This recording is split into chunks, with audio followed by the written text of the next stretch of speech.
జై శ్రీరామ్. శ్రీమాత్రే నమః. శ్రీ గురుభ్యో నమః.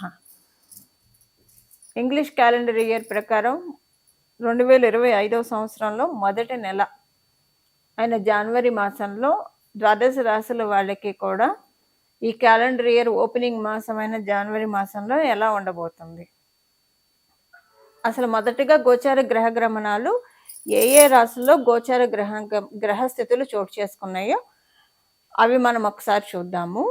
అన్నిట్లోకి వృషభ రాశిలో గురు భగవానుడు వక్రగతిలో సంచారం చేస్తూ ఉన్నారు. మంగళ్ కర్కాటక రాశిలో సంచారము వక్రగతిలోనే ఉన్నారు. వక్రగతిలో ఉన్న మంగళ్ 21వ తారీఖు నుంచి మిథున రాశిలోకి ఆయన సంచారం చేస్తూ ఉన్నారు. అలాగే కేతు భగవానుడు కన్యా రాశిలో ఆయన సంచారం సాగిస్తున్నాడు. వృశ్చిక రాశిలో 5వ తారీఖు వరకు బుధ భగవానుడు సంచారం చేస్తూ 6వ తారీఖు నుంచి వృశ్చిక రాశి నుంచి ధనుసు రాశిలోకి వచ్చి మళ్ళీ 25వ తారీఖు, ఈ నెల 25వ తారీఖు ధనుసు రాశిలోంచి మళ్ళీ మకర రాశిలోకి ఆయన వస్తున్నారు. ఈ నెల సూర్యనారాయణమూర్తి ధనుర్మాసంలో మొదటి పక్షం వరకు సంచారం, అంటే 14వ తారీఖు వరకు కూడా ఆయన ధనుసు రాశిలో ఉంటారు. 14వ తారీఖు నుంచి ధనుసు రాశిలోంచి మకర రాశిలోకి మారుతున్నారు. అలాగే శని మహారాజు అలాగే శుక్రాచార్యుల వారు వీళ్ళిద్దరూ కూడా కుంభరాశిలో సంచారం చేస్తున్నారు. కుంభరాశిలో సంచారం చేస్తూ ఉన్న శుక్రాచార్యుల వారు ఈ నెల 29వ తారీఖు నుంచి కుంభరాశిలోంచి మీనరాశిలోకి ఆయన అడుగు పెడుతున్నారు. ఈ నెల మనకి గోచారంలో ఉన్న విశేషమైన గ్రహస్థితులు ఒక 3 ఉన్నాయి. ఇందులో రెండిటి గురించి నేను విడివిడిగా వీడియోలు చేశాను, మన ఛానల్లో ఉన్నాయి, అవి ఒకసారి చూడండి. మొదటి 2 నేను చేసినవి ఏంటంటే మంగళ వక్రగతి, దీని గురించి 12 వీడియోలు ప్రతి రాశి వాళ్ళకి విడివిడిగా ఇన్ డీటెయిల్గా మొత్తం అన్ని వివరాలు మన ఛానల్లో ఉన్నాయి. అలాగే శశి శుక్ర యోగము, దీని గురించి కూడా అన్ని రాశుల వాళ్ళకి ఎలా ఉంటుందో మన ఛానల్లో ఆల్రెడీ అప్లోడ్ చేయడం జరిగింది. ఇంకొక విశేషాంశం ఏంటంటే ఈ రెండితో పాటు ఇంకొక విశేషాంశం ఏంటంటే సూర్యనారాయణమూర్తి ధనుర్మాసంలో మొదటి పక్షం సంచారము, తర్వాత 2వ పక్షంలో ఆయన మకర రాశిలో సంచారము. అయితే ఎందుకు అంత స్పెషల్ అంటే సూర్యనారాయణమూర్తి యొక్క ప్రతి నెల కూడా ఆయన ఒక్కొక్క రాశిలోకి ఆయన ప్రవేశించినప్పుడు ఖచ్చితంగా అది చాలా ఉత్తమమైన సమయం. ఆ రోజు మనకి విశ్వంలో అత్యంత అనుకూలమైన శక్తులు ఉంటాయి. రవి సంక్రమణ రోజు అనేది చాలా మంచిది. అందులో ఆయన ఎప్పుడైనా సరే ఉత్తరాయణం దక్షిణాయనము ఈ 2 ఉత్తరాయణ పుణ్యకాలము దక్షిణాయన పుణ్యకాలము, సంక్రమణం ఇప్పుడు కర్కాటక రాశిలోకి ఆయన వచ్చినప్పుడు మకర రాశిలోకి ఆయన వచ్చినప్పుడు చాలా విశేషమైన శుభ సమయం. ఎప్పుడైతే సూర్యనారాయణమూర్తి దక్షిణాయనంలో కర్కాటక రాశిలోకి వస్తారో అక్కడి నుంచి దక్షిణాయన పుణ్యకాలం ప్రారంభమవుతుంది. ఇప్పుడు దక్షిణాయన పుణ్యకాలం వచ్చేసింది. 15వ తారీఖు నుంచి ఉత్తరాయణ పుణ్యకాలం ప్రారంభమవుతుంది. 15వ తారీఖు నుంచి ప్రారంభమవడానికి ముందుగా ఆయన ధనుసు రాశిలో సంచారం చేస్తున్నారు. ధనుసు రాశిలో ఆయన సంచారం చాలా మంచిది. ఇదేంటంటే దేవతలకి బ్రాహ్మీ ముహూర్తం ధనుసు రాశిలో సూర్యనారాయణమూర్తి సంచారము. ఇక్కడి నుంచి ఇంకా ఉదయం సమయం అనమాట. ఉత్తరాయణ పుణ్యకాలం అంటే దేవతలకి పగటి సమయము. 15వ తారీఖు నుంచి సూర్యనారాయణమూర్తి మకర రాశిలోకి ఎప్పుడైతే ఆయన అడుగు పెడతారో అక్కడి నుంచి దేవతలకి పగటి సమయం ప్రారంభమవుతుంది. చాలా అత్యద్భుతమైన సమయము.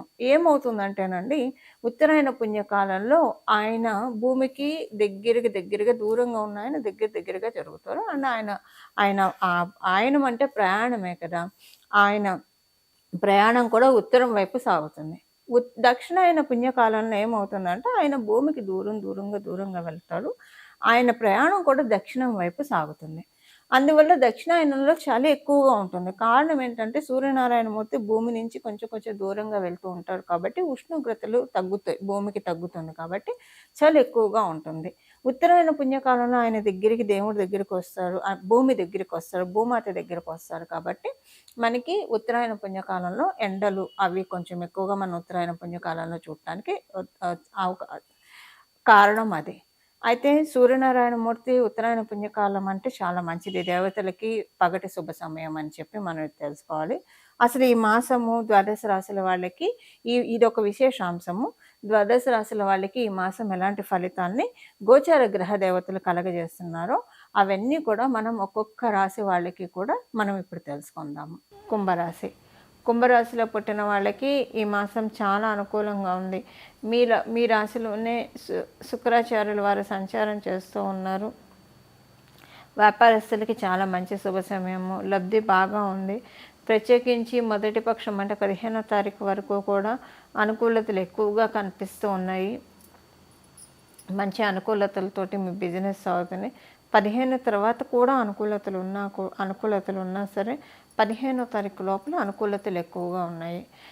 ఈ మాసం మీకు సంతానానికి సంబంధించిన అనుకూలతలు కూడా ఎక్కువగా ఉంటాయి. దాంతోపాటు ఏంటంటే మీ సంతానానికి సంబంధించి ఏదైనా ఒక ముఖ్య నిర్ణయం మీరు తీసుకుంటారు ఈ మాసము.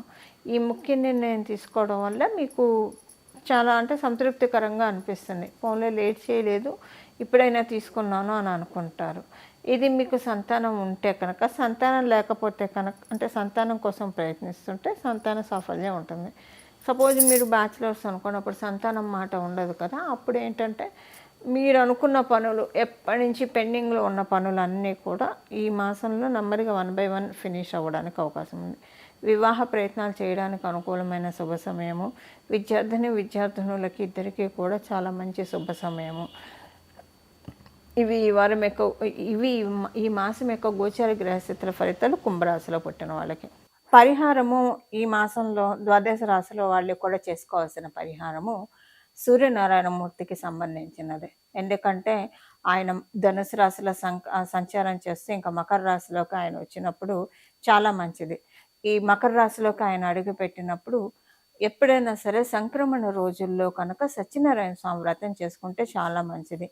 మనకి సత్యనారాయణ స్వామి వ్రతకల్పంలోనే ఉంటుంది కదా, పౌర్ణమి రోజు కానీ, ఏకాదశుల్లో కానీ, లేదా రవి సంక్రమణ దినాల్లో కానీ ఎవరైతే సత్యనారాయణ స్వామి వ్రతం చేసుకుంటారో వాళ్ళకి అత్యంత శుభ ఫలితాలు ఉంటాయని మనకి వ్రతకల్పంలోనే ఉంటుంది. అయితే ఇప్పుడు మనకి ఉత్తరాయణ పుణ్యకాలంలోకి మనము 15వ తారీఖు నుంచి, జనవరి 15వ తారీఖు నుంచి అడుగుపెట్టబోతున్నాం. ఈ ఉత్తరాయణ పుణ్యకాలంలో ప్రవేశించేప్పుడు ఆ రోజు పర్టికులర్గా ఎవరైతే కనుక సత్యనారాయణ స్వామి వ్రతం చేసుకుంటారో వాళ్ళ ఇంట్లో వాళ్ళ మటుకే వాళ్ళు ఒక బ్రహ్మగారిని పిలిచి మీ మటుకే మీరు చేసుకోండి, ఎంత శక్తి ఉంటే అంతలో చేసుకోండి, లేదా గుడిలో సామూహికంగా జరిగిన చోటైనా మీరు చేసుకోవచ్చు. ఈ రెండిటికి శక్తి లేదు. ఒక్కొక్కసారి డబ్బు కావాలి, అలాగే ఓపిక కావాలి, అంటే ఆరోగ్యం సహకరించాలి. మూడవది ఏంటంటే పరిస్థితులు అనుకూలించాలి. సో డబ్బుకి ఆరోగ్యానికైతే మనం ఏం చేయలేం. పరిస్థితులు ఒక్కొక్కసారి డబ్బు ఉంటుంది, ఆరోగ్యం ఉంటుంది, పరిస్థితులు అనుకూలించాం. ఏ కారణాల రీత్యా ఇంట్లో ఎవరైనా గతించిన రోజుల్లో ఉంటే అప్పుడు చేసుకోవడానికి అవకాశం ఉండదు, అదొకటి.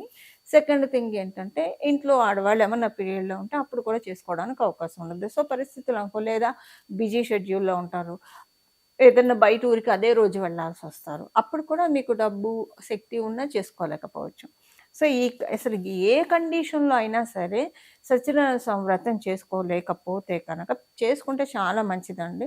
చేసుకోలేకపోతే సూర్యనారాయణ మూర్తి నడకని మీరు గమనించండి. ఉత్తరం వైపు ఆయన ప్రయాణిస్తున్నాడంటే ఈ 6 నెలలు ఆయన నడకని మనం పట్టుకుంటే చాలండి. ఇంకా మకర రాశిలో ఆయన ప్రవేశించినప్పుడు ఆ 15వ తారీఖు సత్యనారాయణ స్వామి వ్రతం చేసుకున్నా, లేదంటే ఇప్పుడు మనం తెలుసుకున్న ఈ నామాన్ని ఆ రోజు జపించిన, రోజంతా జపించిన, వ్రతం చేసుకోలేకపోయినా మనము తత్తుల్యమైన ఫలితాలను పొందడానికి అవకాశం ఉంటుంది. అదేంటో ఇప్పుడు మనం చూద్దాం. నమో భగవతే సత్యదేవాయ, నమో భగవతే సత్యదేవాయ, నమో భగవతే సత్యదేవాయ. సూర్యనారాయణమూర్తి ఉత్తరం దిశ వైపు ప్రయాణించే శుభ సమయము, దేవతలకి పగటి శుభ సమయము. ఈ సంక్రమణ రోజుల్లో కనుక ఎవరైతే సత్యనారాయణ స్వామి వ్రతం చేసుకుంటారో ఇంక ఈ ఆయనమంతా మన జీవితంలో టార్చ్ పెడతాడు, మనల్ని ఒక లైమ్ లైట్లోకి తీసుకెళ్తారు. ఇది ఈ మాసానికి సంబంధించిన రెమెడీ అనమాటకు అనుకోకండి. ఇది 6 నెలల వరకు మనకి పనికొచ్చే శుభత్వాన్ని ఇచ్చే రెమెడీ. మనం దక్షిణాయనప్పుడు కూడా దక్షిణాయనం సంక్రమణం అయినప్పుడు చేసుకోవడం, ఉత్తరాయణ సంక్రమణం చేసుకుంటే కనుక మనకసలు సంవత్సరం అంతా కూడా బావుంటుందండి. చాలా బావుంటుంది. ఇప్పుడు వ్రతం చేసుకోవడానికి అవకాశం లేని వాళ్ళు మనం తెలుసుకున్నట్లు ఇది చేస్తే, ఇంకా సూర్యనారాయణ మూర్తిని పట్టుకొని ఆయన అడుగు జాడల్లో మనం నడిస్తే కనుక, ఆయన ఎటెటు వెళ్తూ ఉంటే మనకక్కడ అంతా కూడా వెలుగులు ఉంటాయన్నమాట. సో, మన జీవితంలో ఆయన వెలుగుల్ని ప్రసరించే శుభ సమయంలో మనం ఉన్నాం కాబట్టి, దాన్ని పరిపూర్తిగా మనమందరం కూడా అందుకోవడానికి ప్రయత్నిద్దాము. ఇలా సూర్యనారాయణమూర్తిని మనం ఆయన గమనాన్ని పట్టుకొని తద్ తద్వారా దేవతల యొక్క కృపను మనం పొందడానికి ఇది అనువైన శుభ సమయం. ఈ విధంగా సూర్యనారాయణమూర్తి మన జీవితంలో సౌభాగ్యాన్ని తెచ్చిపెట్టాలని చెప్పి, సూర్యనారాయణమూర్తి మన జీవితంలో సర్వసంపదల్ని తెచ్చిపెట్టాలని, సూర్యనారాయణమూర్తి మనందరికీ కూడా ఆరోగ్యం అనే మహాభాగ్యాన్ని ఇవ్వాలని చెప్పి, అలాగే సూర్యనారాయణమూర్తి మనందరికీ జ్ఞాన సంపదని ప్రసాదించాలని చెప్పి, మనందరి తరఫున నేను కూడా సూర్యనారాయణమూర్తిని ప్రార్థిస్తూ మంగళం. నమో భగవతే వాసుదేవాయ.